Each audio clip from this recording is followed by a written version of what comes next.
মেয়েকে অ্যাসিড খাইয়ে গ্রেফতার মা। বনগাঁর কাঁটাবাগান এলাকার ঘটনা। পারিবারিক বিবাদে সন্তানকে খুনের চেষ্টা, মেয়েকে মেরে আত্মহত্যার ছক ছিল মহিলার।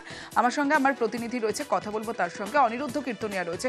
অনিরুদ্ধ, শুধুই কি পারিবারিক অশান্তি নাকি এর পিছনে অন্য কোনো কারণ রয়েছে? কারণ তার নিজের মেয়েকে কেউ অ্যাসিড খাইয়ে এই রকম ঘটনা ঘটাতে পারেন কোনো মা?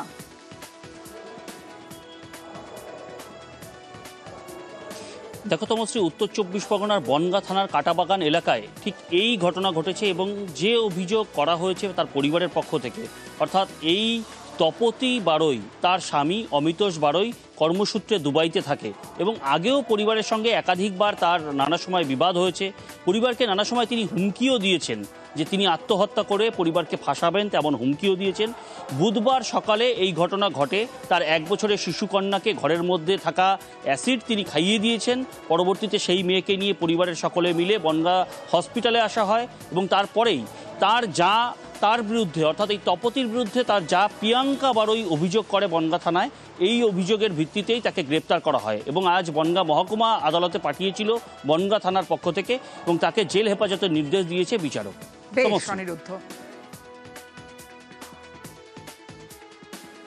রাগ হলে এটা ভেঙে ফেলে ওইটা ভেঙে ফেলে ওর ধরে মারে।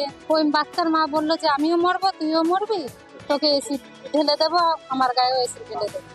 তো এসিডের বোতল নিয়ে চলে গেল বাইরে। তারপর আমি তো নিয়ে চলে আসলাম। স্কুলের শিক্ষকের নৃশংসতা, পড়ুয়াকে এমনভাবে মারধর করা হয়েছে যে সেই পড়ুয়া হাসপাতালে চিকিৎসাধীন। কিন্তু কি কারণে, কোথায় এই ঘটনা ঘটলো, দেখাবো বিস্তারিত। দেখতে থাকুন দুয়ারে রিপোর্টার। নৃশংসতা, যেমনটা আপনাদের জানাচ্ছিলাম, এগ্রার স্কুলে পড়া না পারায় পড়ুয়াদের বেধড়ক মারধর করেছেন এই শিক্ষক বিপ্লব পণ্ডা। অভিযুক্ত শিক্ষক, যে শিক্ষকের ছবি আপনাদের দেখাচ্ছি, পড়া না পারায় পড়ুয়াদের বেধড়ক মার, এমন মারধর করা হয়েছে, দিকবিদিক জ্ঞান শূন্য করে এমন মার মেরেছেন যে শিক্ষকের মারে অসুস্থ ক্লাস 8-এর একাধিক এবং তারা হসপিটালেও তাদের ভর্তি করতে হয়েছে। আর তারপরের ছবিটা দেখাচ্ছি, বিক্ষোভের জের স্কুলে আটকে রয়েছেন অন্যান্য শিক্ষকরা, স্কুলে ভাঙচুর চালানো হয়েছে। যে ছবি থেকে কথা বলবো পঙ্কজ, পড়া ধরতেই পারেন শিক্ষক, পড়া ধরবেন, খুব স্বাভাবিক। আর পড়া না পারলে অন্য কোনো ব্যবস্থা নেওয়া যেত এবং গার্জিয়ানদের কল করা যেতে পারত, না করে এমন মার মারলেন যে যেখানে তাদেরকে হসপিটালে ভর্তি করতে হলো, এমন অবস্থা হলো। ঠিক কি হয়েছিল, স্কুল কর্তৃপক্ষ, প্রধান শিক্ষক এই গোটা বিষয়টা নিয়ে কি বলছেন? দেখো তমশ্রী, একেবারে যে রাত পোহালে শিক্ষক দিবস, তার আগেই যে স্কুল পড়ুয়াকে শিক্ষকের মার, একাধিক স্কুল পড়ুয়াকে শিক্ষকের মার, যে ঘটনা এগুলো একেবারে এগুলো যে 2 নম্বর ব্লক রয়েছে ওস্তি চকে যোগেন্দ্র সুরেন্দ্র যেখানে বিদ্যাপীঠ রয়েছে, সেই বিদ্যাপীঠের ঘটনা। ইংলিশের শিক্ষক বিপ্লব পণ্ডা, কিন্তু তিনি প্রকৃত হলে রাষ্ট্রবিজ্ঞানের শিক্ষক। তিনি আজকে 8ম শ্রেণীতে ক্লাস নিতে যান ইংলিশ বিভাগ নিয়ে।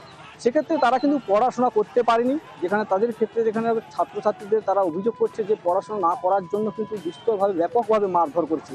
যে মারধর সে স্কুলের শিক্ষকের দ্বারা বা কোনো শিক্ষক এইরকম মারধর করেনি এমনটা আমি জানা।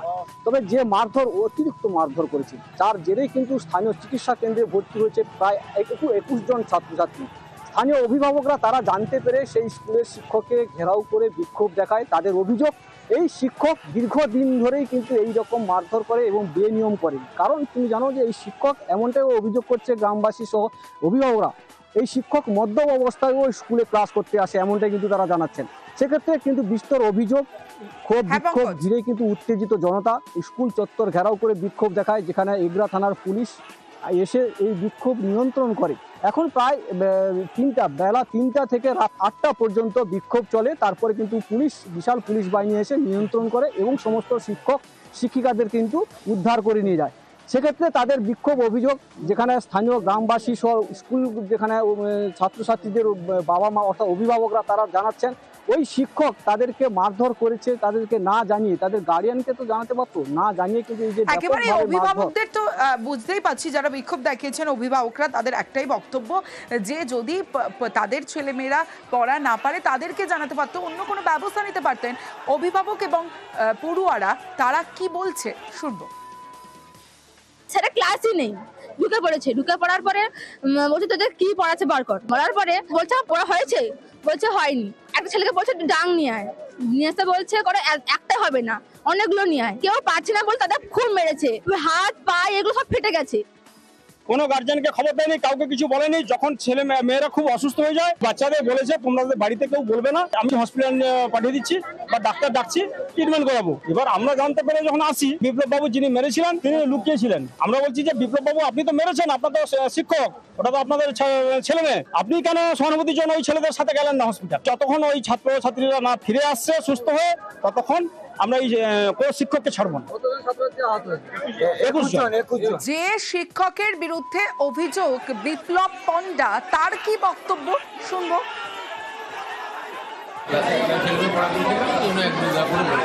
কতজনকে মারধর করেছে? হঠাৎ করে মারধর করলেন, এমন কেউ মারধর করে যারা অসুস্থ হয়ে হাসপাতালে?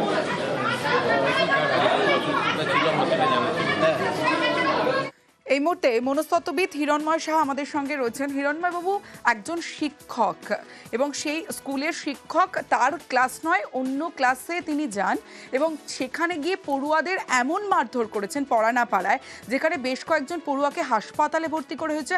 এবং এই বিপ্লব পণ্ডা অভিযুক্ত শিক্ষক তিনি স্বীকারও করলেন যে হ্যাঁ তিনি মারধর করেছেন, কিন্তু যারা হাসপাতালে ভর্তি হয়েছেন তিনি জানতেন না যে অনেকে অসুস্থ ছিলেন।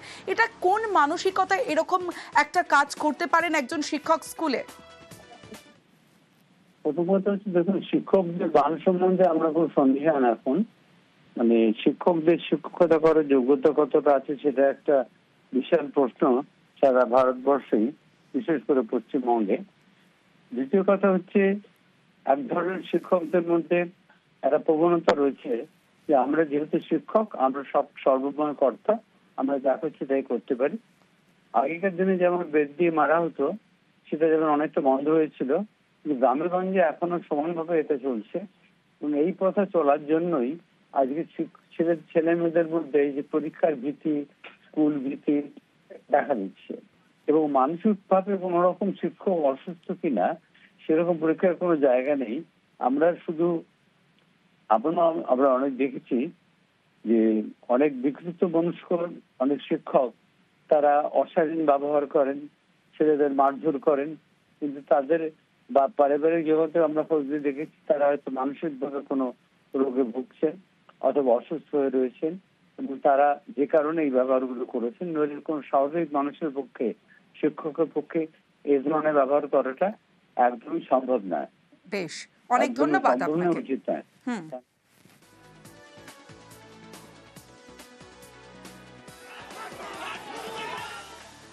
টারজান শেখ পরিযায়ী শ্রমিক, বাংলা বলায় ফের হেনস্থা, চেলা কাটিয়ে মারধর করা হয়েছে এমনটা অভিযোগ। বিজেপি শাসিত ওড়িশায় ফের পরিযায়ী শ্রমিক আক্রান্ত, কোনো মতে তিনি আসেন, তার হাত ভেঙে গিয়েছে, যে ছবি আপনাদের দেখাচ্ছি।